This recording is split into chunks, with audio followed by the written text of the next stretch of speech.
Good morning. Today our discussion is about the same topic, that is management accounting 2 in decision making. And last day in our last video we have discussed about something which is related to decision making, but there may be different kinds of decision making. So today we will be discussing about all those things, how to tackle equations, how to understand equations, and then how to solve. Remember one thing, everywhere we need to introduce or we need to apply all those basics which you have learned yesterday. An example, when two different plants are there which will be merged, and now the company will be using or utilizing the combined or the merged plant. So in that case we may have to, whatever decisions we will be taking, we need to take it on the basis of full capacity of the two merged plant. That means if one plant is operating at say 50% capacity, another is operating at 80% capacity. So in that case, when we will be merging, then we need to convert both of them into their maximum, that is 100% capacity, and then we will be taking decision on the basis of the another type of questions might come, which is cost indifferent point, calculation of cost indifferent point. Now under cost indifferent point, what will happen? There will be two different machines.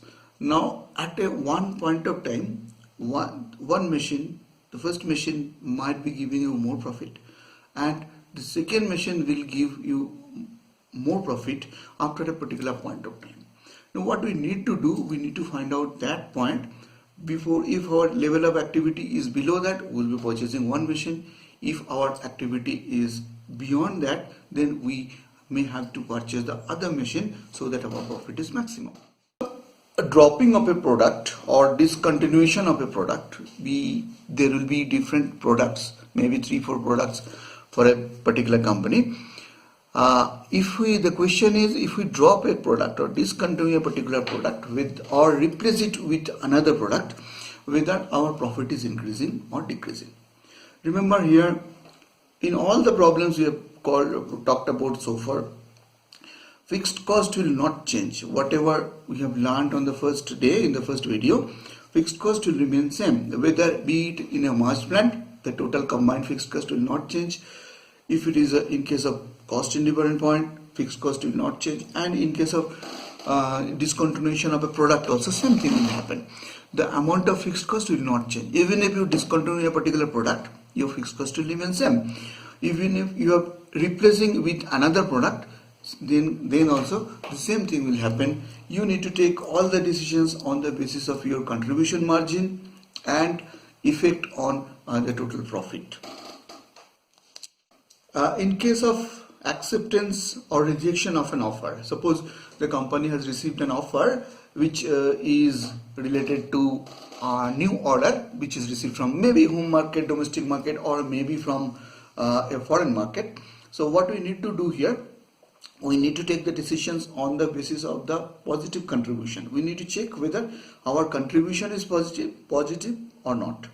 If the contribution is positive, then we can think of it. But in case the contribution is negative, that means our variable cost is more than our selling price. That means the extra 1 unit if we produce, in that case that will add to loss, not add to profit.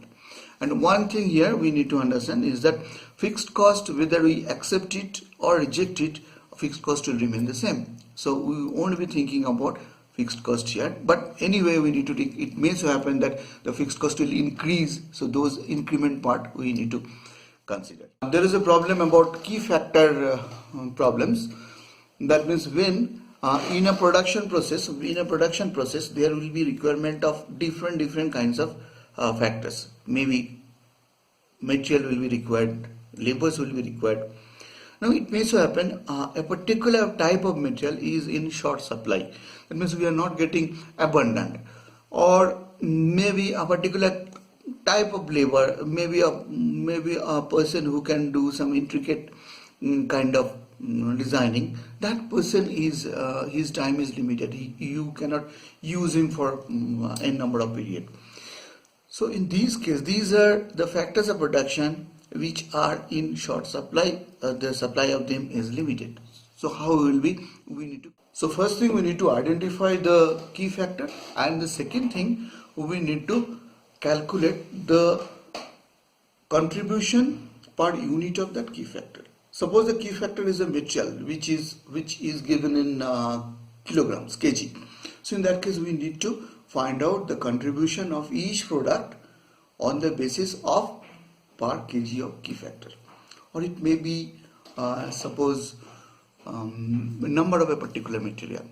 So in that case we need to calculate per number or per unit of that particular key factor. Or suppose the key factor is a labor, so in that case we need to calculate it on the basis of that per labor hour. What is the contribution per labor hour? Then which one will be selected? If the product if there are two different products, one is giving you a higher amount of contribution per unit of key factor, another is giving you lower amount of contribution per unit of key factor, then obviously the higher one will be selected. And another key factor or another constraint afterwards. That means if you have selected that out of these two products, one product is giving you higher amount of contribution per key factor, but later on you found that if you produce only that one, because if you produce only that one, logically your profit will be maximum. But if you produce only that one, you cannot sell it, because your demand for that particular product is also limited. So in that case you will be producing only up to that limit, and whatever rest capacity is there will be using to the second best alternative, that is second best product you have selected. Or buy decisions, it may so happen that some portion of your total product you have an option that you will be buying it from the open market instead of producing it of your own.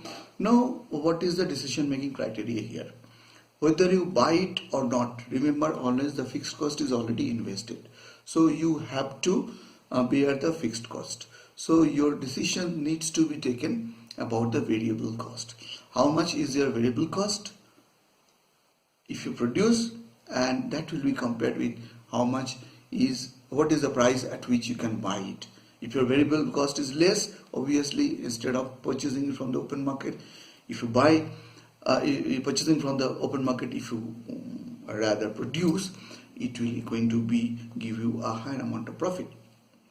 About sales mix problem, it is mostly related with also with key factors. So there will be different products. We need to, on the basis of key factor analysis, we need to find out that which product will be produced how many.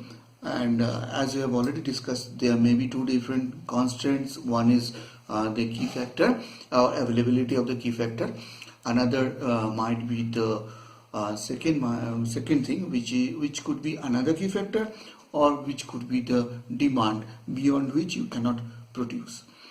So we need to take a decision on the basis of these two, that how many of units of which product we will be producing, and our target always will be to maximize. So the cases you will find that contribution, we need to take the decisions on the basis of contribution, variable cost, and fixed cost. In most of the cases that is already invested, unless it is changing, it will not be acting as a relevant cost here.